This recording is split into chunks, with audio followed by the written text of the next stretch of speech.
মোহাম্মদ রাশেদ খানকে ধানের শীষ প্রতীকে নির্বাচন করার জন্য মনোনয়ন দেওয়া হচ্ছে। গণ অধিকার পরিষদের সাধারণ সম্পাদক রাশেদ খান বিএনপিতে যোগ দিয়েছেন। ত্রয়োদশ জাতীয় সংসদ নির্বাচনে তিনি ঝিনাইদহ ৪ আসন থেকে বিএনপির ধানের শীষ প্রতীকে নির্বাচন করবেন।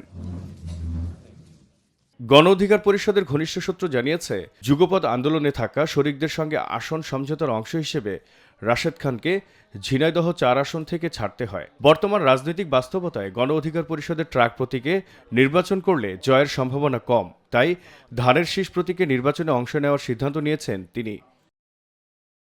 গুলশানে বিএনপি চেয়ারপারসনের কার্যালয়ে এক সংবাদ সম্মেলনে তার বিএনপিতে যোগদানের আনুষ্ঠানিকতা সম্পন্ন হয়।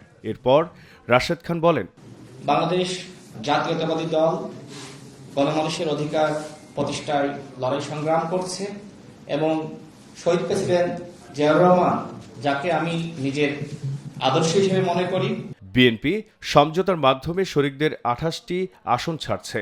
গত বুধবার সংবাদ সম্মেলনে বিএনপির মহাসচিব মির্জা ফখরুল ইসলাম আলমগীর ১০টি আসনে শরিক দলের প্রার্থীদের আনুষ্ঠানিকভাবে ঘোষণা করেন। এদিকে গণ অধিকার পরিষদের প্রেস বিজ্ঞপ্তিতে বলা হয়েছে, দলের শৃঙ্খলা ভঙ্গের প্রমাণ পাওয়ায় রাশেদ খানকে সাধারণ সম্পাদক পদ থেকে বহিষ্কার করা হয়েছে।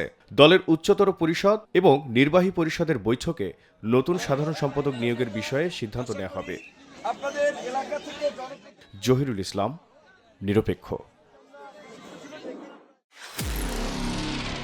নিরপেক্ষ, সত্য প্রকাশে আপোষহীন।